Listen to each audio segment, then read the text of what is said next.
salachane haro jireenya keessa gochuu dandeettan yeroo kamuu bara haro keessa jireenya keessa haro assalamu alaykum wa rahmatullahi wa barakatuh warona amantii warra soodoftan akkam jirtu nageenya keenya on irraa kan burqisina qabsanii jecha har'aaf warroota jireenya harawa jiraachuu dadhaba yookaan jireenya harawa jiraachuudhaaf yaadaa jiraniif dhaamsa guddaa kan qabadheesni dhufeedha qabxii muraasa kitaaba ofii kan dubbisirraa isiniif qabadhee dhufe hiriyoota keessaa hunda biraan geettan abdii guddaan qaba jechuudha jireenya harawa jiraachuu ni barbaanna bara harawa keessatti jireenya harawa jalqabuu nu barbaachisa jireenya harawa akkamitti jireenya harawa jiraachuu dandeenya akkamitti ofii keenya ofii jaalachuu dandeenya ofii keenya bara wanta caalan jiru dursa of jaaladhaatti nama jaalladha dursa ofii keessanii waan hundayyuu dhadhatiin namaaf ta'a kanaafiyyuu jireenya harawa akkamitti jiraachuu dandeenya jireenya keenya akkamitti haraabsuu dandeenya bara harawa keessatti waan harawa dhaga'u waan harawa jechuun sammuu keenya gara harawaatti jijjiirudha jechuudha kanaafiyyuu qabxii muraasa ni qabadhe dhufi qabxii muraasa kanarratti garuu viidiyoo kun gabaabaadha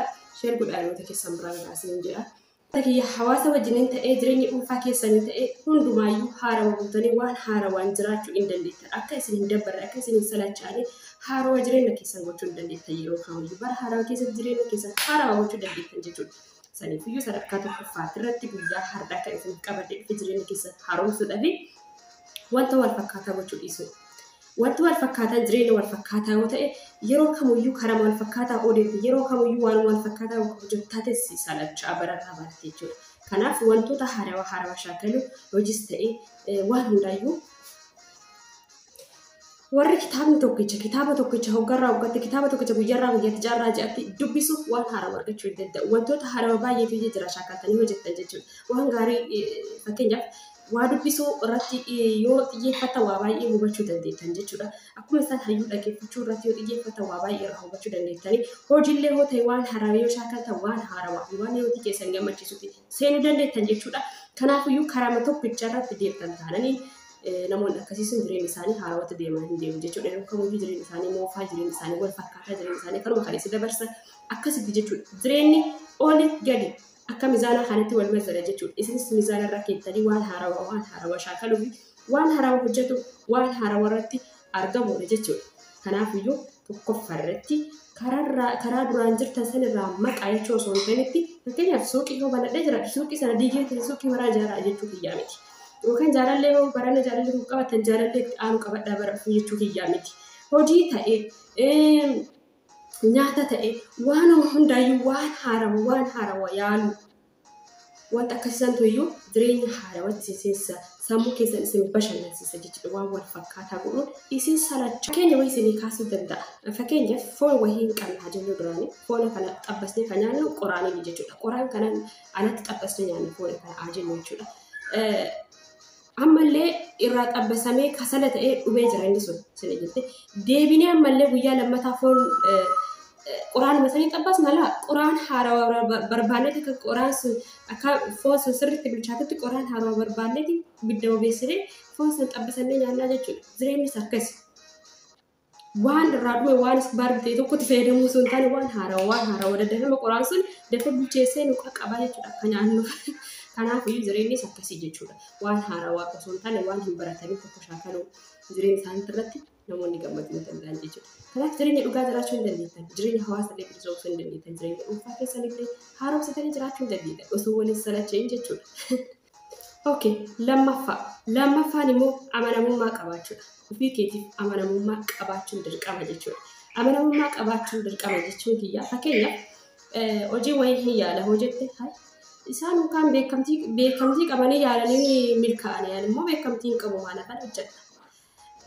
Isaan qabeenya qabanii yaalanii milkaa'anii ani qabeenya isaa fuudhiitiin milkaa'a. Isaan kan akkas ta'aniiti milkaa'anii ani waan akkanaa kana hin qabu akkamitti milkaa'a jedha. Garuu itti seentee osoo shaakaltee milkaa'uu dandeetta.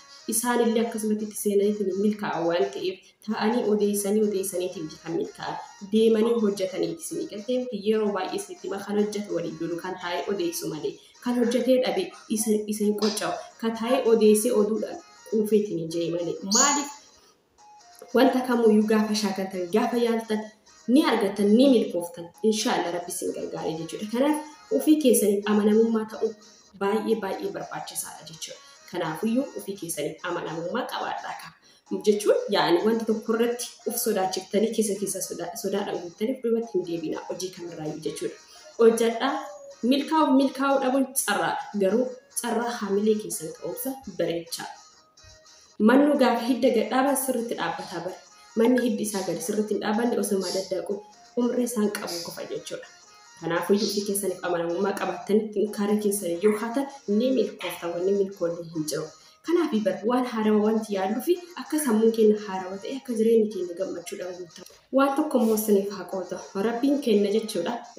Bakka tokko taa'atiniin na kadhadhaa hin jenne jechuun yaa'anii taa'atiniin na kadhadhaati bakka sanatti isin qaqqabaa hin jenne rabbi. Rabbi dandeettii qaqqabuu hin danda'u jechuu kiyyaame. Rabbi dandeettii guddaa qaba waa hundarraayyuu garuu tattaaffadhu jedhe rabbi. Tattaaffadhu waa hundaayyuu yaade garuu na gargaarsifadhu jedhe rabbiin keenya.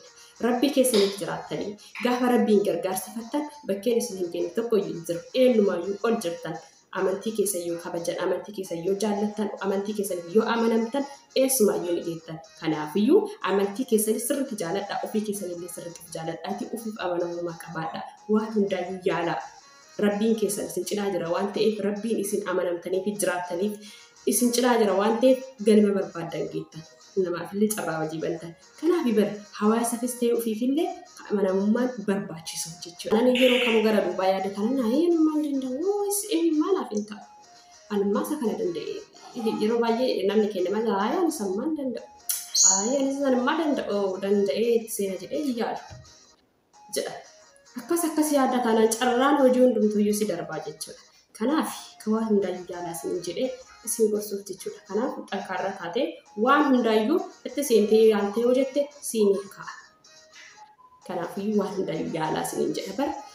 Osoo amantii keessan irratti qubatii gootanii quraana yookaan immoo waan amantiin keessan isin ajaju san sirriitti dubbiftanii sirriitti jireenya keessan gargaarsifattanii deemuu dandeettani. Kanaafiyyuu waan hundumaayyuu sodaattan dudduubatti hin deebiinaa. Carraa isiniif rabbi laatu hedduu hunda ofitti hin qabinaa jechuudha. Kanaaf waan hundaayyuu jaalaa isin jechuu barbaadu jireenya haarawaa jiraachuu barbaadan. Umriinis ni kutti bara. Umriinis ni kutti bara. Umrii keessan bakkuma taanatti hin fixinaa. Umrii keessan sodaadhaan guuttanii hin fixinaa. Umrii keessa jirtan kanatti waa baay'ee hojjettanii hawaasa jijjiiran fiduu dandeettan. Ofii keessaniif, maatii keessaniif, namoota baay'ee jijjiiruu dandeettu. Sababa keessaniif namoonni baay'ee jijjiiramuu dandeettu. Hin danda'a jedhee hojjedhu hojii kamuyyuu. Sodaadhaan keessa kan kibbuutte, sodaadhaan akka namoonni illee sodaa sirraa baratu. Hin barsiisin hawaasas waan gaarii fi xinkaaree kan akka sirraa baratan taasisuu qabda. Atiin tubbar wanta addunyaa kanarra dhufteef taarika wayii hojjettee hawaasaafis waan gaarii hojjettee waan gaarii dhaloota barsiiftee darbuudha. Sin jetteetumaan sodaadhumaan guuttattee sin jetteetumaan sodaa qofa akka namni sirraa baratu godhuu hin qabdu. Maaliif yeroo tokko bara jajjabinni keenya of bichaaf osoo hin taane hawaasaafillee hin ta'a. Jajjabinni keenya bara dhalootaafillee baay'ee gaarii ta'a. Kanaaf shamara jabduu fi yookaan dhiira jabaa wayii taatee nama milkaa'inaaf tattaafatu ta'uu qabda. Milkaa'inni bara rabbi irraa malee namarraa miti. Rabbiin gargaarsifattaana ni milkoofta waan kamiyyuu. Kanaafiyyuu hin sodaatina. Kamirratti jedhama viidiyoo kana waan amma hojjennu kamirratti jedhama viidiyoo kana namni jaalanne jiraachuu danda'a laayik. Namni hundinaa jaalachuu qaba jechuun hin qabu jechuudha. Kanaafiyyuu anaaf naa ta'ee wanta hojjedhu kuni anaaf naa ta'ee jira dhalootaaf gaariidha jedhee murteesse taanaan jecha namaa hin jiru duban deemu. Nama mufachiisa jedhee duban hin deemu. Maaliif dursa itti yaadee hojiin kun hojii na baasu jedhee waan jalqabee jechuudha. Kanaaf waan hundaayyuu ofii keessan gammachiisa taananii ofii keessan dirqixanyaa taatan taananii hojjedha. Hin sodaatinaa.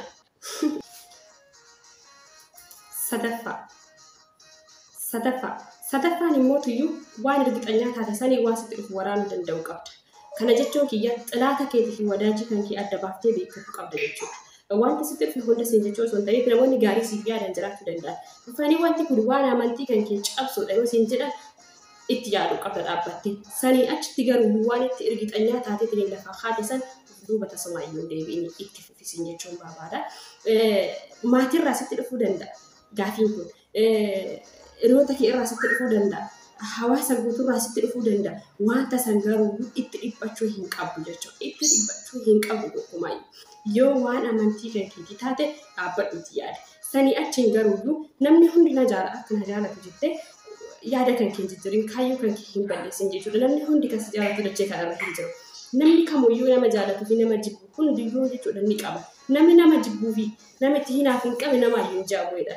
Yeroo tokko warra akkasitti baasanii jiran. Kanaafiyyuu akkasitti sirriitti addaan baafattee beekuu qabda jechuudha. Jireenya isaa siin jedhan yookaan sodaa isaa sodaachisa sii dhumattee jirti. Amma tanaatiin tuni kaatee wanta kana hojjechuu hin dandeettu. Mallaqa xiqqeessuu danda'a. Fakkeenyaaf mallaqa maatiin ta'ee hiriyaa kan kee ta'ee mallaqa karaa garaagaraatiin mallaqni kan keessarraa kutuu danda'a. Sanii achi hin dandeettii hin qabdu kanaa achi lafaa ka'uu hin dandeettu jaanii ta'eessitti malee amalee kan keessa cabsuu danda'a. Garuu ati akka dandeettii qabdu itti himtee ofirraa waraanuu danda'u qabda jechuudha.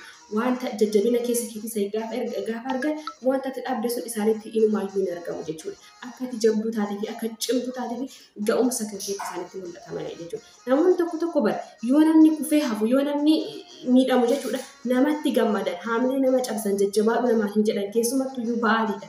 Uummata Oromoo kana keessatti jechuudha. Shamara kufteetiin jettu akka kaasuun baay'ee ulfaata. Indoo tacammaaree akkasiin bakka tokkotti deemtee kuftee achumatti haftu taasisan jechuudha. In jajjabeessan jechuudha.